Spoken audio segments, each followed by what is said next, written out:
My journey to becoming a physician scientist began with a gift. This gift taught me how to cherish each and every day I spend on this earth. It taught me persistence and perseverance. As a teenager, it taught me and gave me insights into what I wanted to become in life. And most importantly, had I not received this gift, I would not be standing here today as a scientist, a physician, a husband, and a father. So by now you might be wondering, what is this gift that I received that so profoundly has impacted my life? One of my most vivid memories is when I received this gift. It was on December 26, 1989. Then I was a sophomore in high school, and after basketball practice, my mother took me to see the doctor for a mass that had been growing on my neck for about the previous year. On that day, I received the gift of cancer. I was told I had Hodgkin's disease, a type of lymphoma. Now, it may seem weird to you that I'm describing cancer as a wonderful gift, so let me explain further. In that moment, my life changed forever, but it changed for the better. It was surely one of the worst days that I ever experienced in my life, but it was also my biggest blessing, the best gift that I have ever received.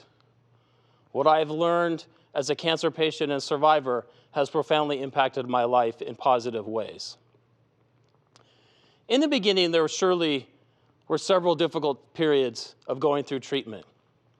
Chemotherapy is physically challenging and harsh.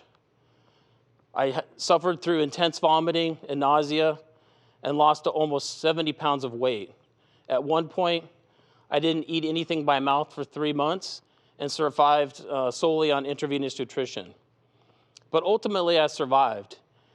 And as I looked around and witnessed other patients that were suffering from childhood cancer, I noticed they didn't survive, and I realized how fortunate I was. During this time, I developed an intense curiosity in science and medicine, but most importantly, I developed a tremendous sense of responsibility, and I wanted to move forward and use that responsibility to give something back.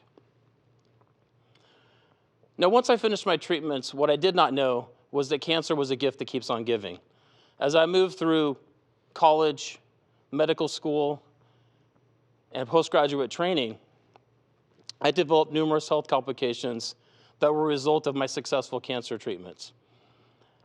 I think it's important to stress that all cancer survivors suffer from health complications caused by their treatments. And my case is typical.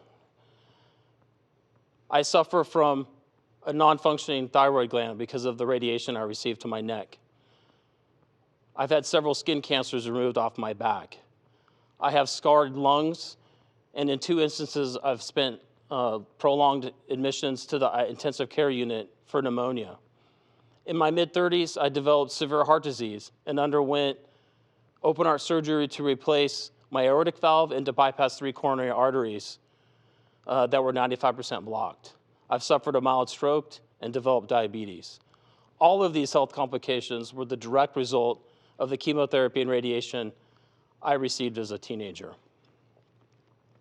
While these health challenges were particularly frustrating and major obstacles I had to overcome, they contributed greatly to my development as a physician and scientist and my career. My heart disease and my surgery were especially challenging, but they ultimately gave me the professional focus to understand why we see that outcome in up to 20% of children that survive childhood cancer. What has always intrigued me about my own case of heart disease is my family history. My grandfather died of heart disease in his 50s.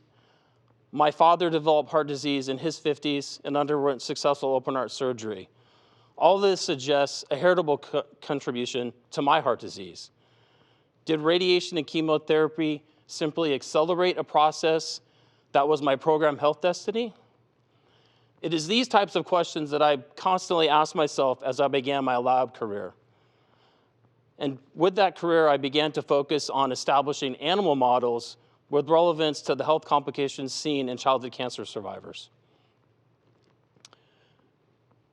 Through these models, we aim to understand the genetic and scientific basis of how early chemotherapy exposure and radiation exposure in childhood leads to the development of health complications later in life, like heart disease.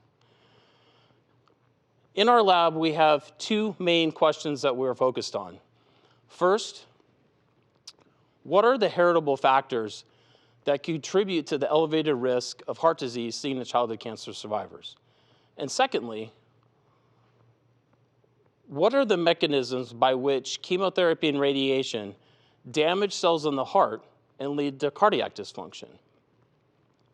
By using the numerous powerful genetic tools that we now have at our disposal, we envision a day where childhood cancer can be cured and patients do not have to endure the health complications that I have as a survivor. In fact, my primary goal as a pediatric oncologist and scientist is to persistently pursue a day where my patients have my cure, but not my health complications.